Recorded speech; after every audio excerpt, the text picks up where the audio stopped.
All right, what's up, guys? This is Andrew of Team Seaborn. This is Andrew of Team Seaborn Fishing. This is Thor. He's trying to ruin. What are you doing, dude? He's trying to ruin my shot. All right, but this is Andrew at Team Seaborn Fishing, and I did not bring my camera with me on the last fishing trip, so I wasn't able to get the opportunity to, record the fight for the fish. But I decided, you know what? I can go ahead and just talk about it and upload a video. So we went fishing this last weekend, and the first night we had some baits out. Nothing happened. None of the baits got touched. We had them kayaked out. They sat the entire night, but nothing at all.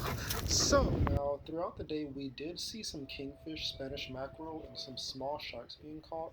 Again, no big sharks. Our target were bigger sharks, but at the same time it was nice to see these kingfish picking up bait.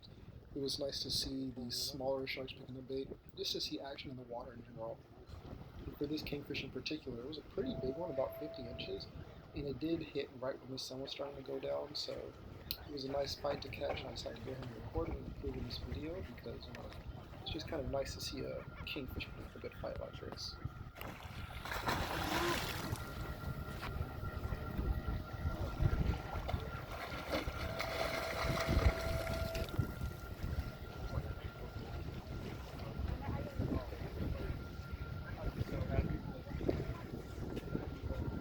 So we decided to go ahead and reel him in the next morning, and that next day was extremely Thor. Come on, dude, get out of here, dude. Get. All right. So this next day was super hot, and the sun was beating down on us. But at some point during the day, the wind started to come through, and the waves started to get a little bit more choppy, and that sun wasn't so bad all of a sudden. So it was at that point that we decided the water's getting kind of choppy. We'll take some baits out again for this upcoming night, that Saturday night, kind of see what happens. And I know for me personally, I reeled in my old bait from the night before, and it was untouched for the most part. And I was thinking to myself, man, it's looking pretty uneventful right now. I'm not expecting too much to happen. So I'm just gonna, take the bait back, take out a new bait for the night, and that'll be it. Well, the thing is that the line I had on my reel was kind of old, and my brother was like, you sure you don't want to change that line out on your reel? At first I didn't really want to, but after a little bit of thinking, I was like, we have enough time, so I put some fresh line on my reel, and that'd be a great choice. And for bait, we had these great bait options for a big fresh stingray, a piece of jack, and some small rays. And I was kind of like, you know what, I'm just gonna get this small stingray, put a circle hook through the top, and I'm just gonna take it out. I don't know what to expect, but it is what it is. So we took those baits out that night, and that night the current came through. So my bait was sitting out straight, and it got carried all the way far left, which is not what I wanted to happen, because that takes me away from my brother. It pushes me to the other side of the pier, so I'm isolated by myself. So I'm upset, like, oh man, my bait with the current got pushed all the way to the left side of the pier, so I'm stuck over here sleeping by myself that night, whatever. So I was a little bit over the trip at that point, to be honest. Like, current's bad, no sharks are being caught. What's going on here? But that morning I woke up, and the guy next to me, his line, he was reeling in because his line was going off. So I was like, oh man, the guy next to me has a fish, nice. But then his line stopped moving and mine started moving. And I didn't think much of it. I was like, all right, well, my line's moving.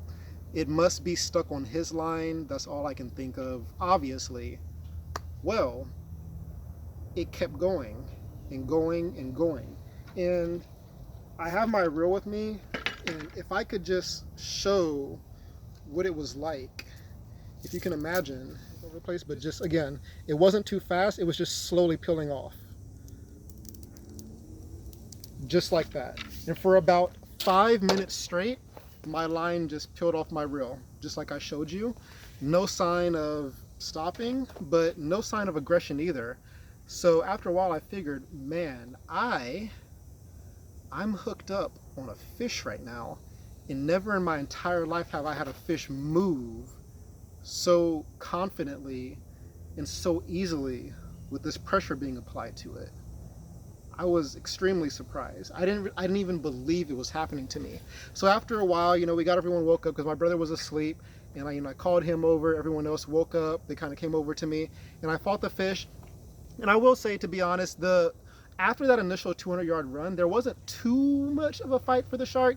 It pulled off some line here and there afterwards, but it seems like it was during the summertime. Sometimes these big sharks are more lethargic. So after that first run, she just kind of came in pretty easy, which, to be honest, I prefer, because the less time she was fighting, that kind of means, the more time that we have to work with her, release her, and make sure that she's strong enough to swim off on her own, because she wasn't spending so much time fighting with us.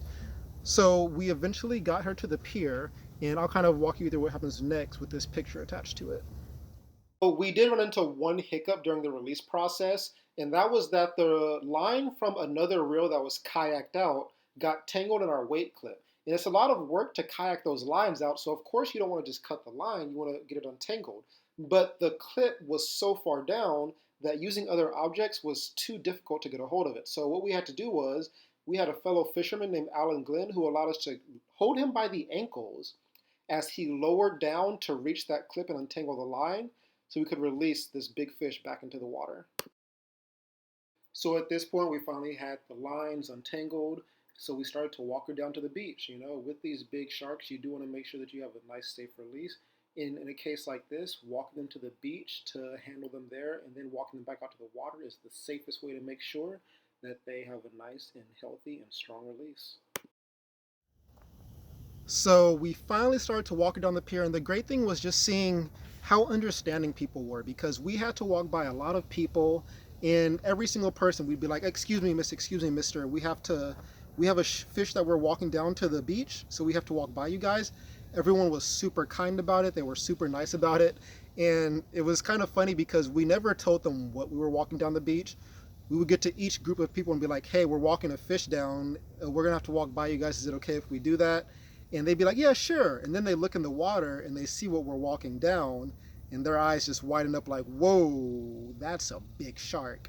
So we get her down to the beach, and that's when we realize how massive this shark is. I thought it was a 9-10 foot shark. It was hard for me to tell, but when we actually got her to the beach, that's when the size became evident. When we saw that massive tail come up next to us, we realized at that point that this was not a small shark. This was the biggest shark that we'd ever caught.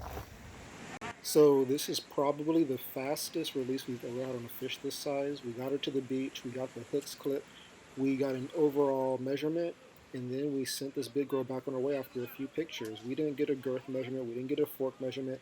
That didn't matter. All that mattered was getting an overall length and getting this big girl back into the water as soon as possible. As you can see in the video, there are a few points where my brother's talking to me, and I'm in so much disbelief and shock that I can't even process what he's saying until a few seconds later.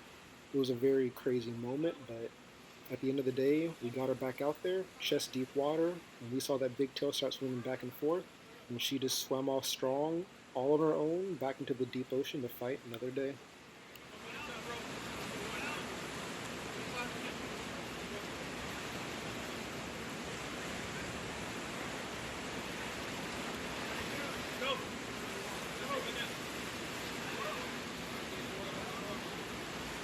All right, so contrary to popular belief, sharks do not have to keep moving at all times to breathe. That's only for some species. So that's why we always make it a point to keep these fish in the water deep enough to where that water is going over them. As you can see in this photo, we had plenty of water rushing over her gills, that kind of thing, because we wanted to make sure she swam off, and that is why we wanted to make sure we brought her to the beach and not on the pier. And I just have to say that, it's cool, all the stories that have been posted, the articles, Fox News, San Antonio News, Corpus, all that stuff is great. I appreciate that, but more than anything, just the experience itself. My brother and I have been chasing a huge shark over 10 feet since we started shark fishing in 2010, maybe 2009, and it's just crazy after all this time to see the payoff, after all this time to bring a fish like this to the beach. And all I can say is thank you for all that helped out. It was an amazing experience, and I can't wait to do it again. That's all I have for you guys. So hopefully you enjoyed the story. Again, I wish I would have brought my little camera with me, but I just had to work with what I have with the footage and the pictures. And real quickly, for anyone interested, for any fellow fishermen, my fishing rig that I used to catch her was a Barrett rod, I believe rated 100 plus pounds. The blank is a Blackfin 496 XXH. It's a 7-foot rod.